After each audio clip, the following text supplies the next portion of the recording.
आम ओडिया घर समस्तंकर पसंद अति सहजिया रेसिपी मध्यरु आलू भर्ता एवं डाली समस्त को खाइबाकू किंबा बनैबाकू पसंद आए। घरे किसी भी पनीपरिया नथिले ना यही आलू भर्ता एवं डाली तो निश्चय बनी थाए।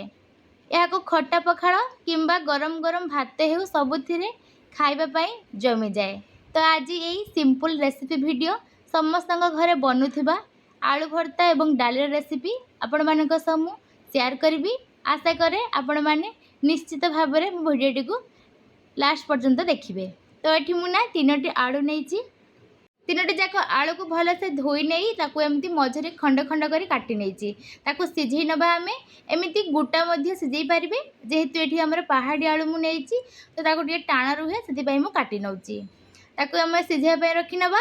ये आलू भर्तार पकईवाई ना मुझे 4टी कुला रसुण नहीं, रसुण आम बड़ रही एमती मुझे काटी नौची मझिरू एवं साथी रे गोटे पियाज नहीं आम एमती पतला पतला स्लाइस कर काटी नवा। एबे कढ़ई बसैकी कढ़ई 2 चामच मापीर सोरिष तेल नहीं मु तेल गरम हेले ना से मु 3टी सुखिला लंका पकाउची। जेहेतु आलू भर्तार मुझे सुखिला लंका ही देवी तार भल बास आसो और टेस्ट बहुत भल लगे। तो ये सुखिला लंका को ना किसी समय आम फ्राए करवा, हल्का टिके कला कलर आसीज और कुड़मुड़िया तो ताको आम फ्राए करनेला। आम रसुण जो काटिकी रखी ताकू तेल रे भल से भाजी नवा, हल्का लाली कलर आसिले ताकू आम कढ़ई काढ़ी नवा। एमिति रसुण कंचा भी दे पारे कि कंचा टी स्मेल आए ना तो भाजिकी नेले टिके भल लगे। तो रसुण भी होगला। एबे जो पियाज रखी भाजी नवा या लाली कलर आसवा जाए ताकू भाजी नवा।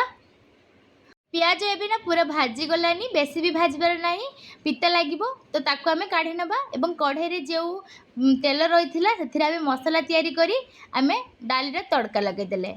एबे जो आम आलू सिझेकी रखी ना से चुपा बाहर करनवा। ठंडा है भल भाव में चुपा बाहर को आसूची।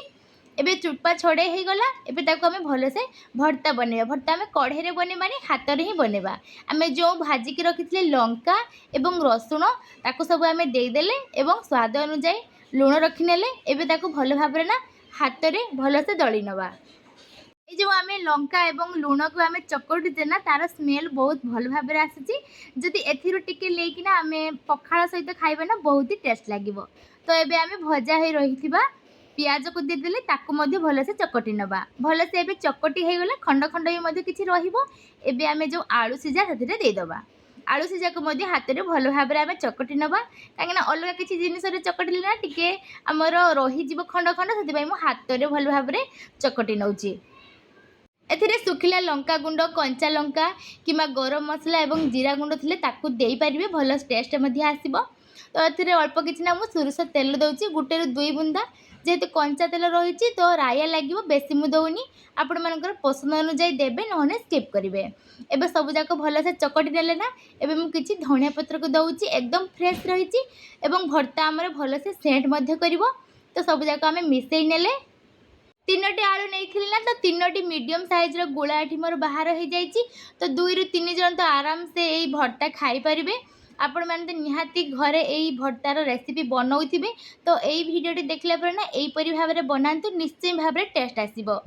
तो आमर या मु सर्व करुच्ची भात सहित एवं डाली सहित गरम गरम भात एवं गोटे कंचा लंका को देकी मध्य मु सर्व करुच्ची। केते सुंदर देखा जाउची, खाइबा तो याठू मध्य टेस्ट लागिबो। आपण माने विश्वास करि परिबेनी। भिडियोटी को देखला पर ना जदि टिके भी ये रेसिपी वीडियो आपण मानकु भल लगी थाए तो प्लीज गोटे लाइक शेयर सब्सक्राइब निश्चय करंतु। नेक्स्ट वीडियो देखा हबो। रहिली, जय जगन्नाथ।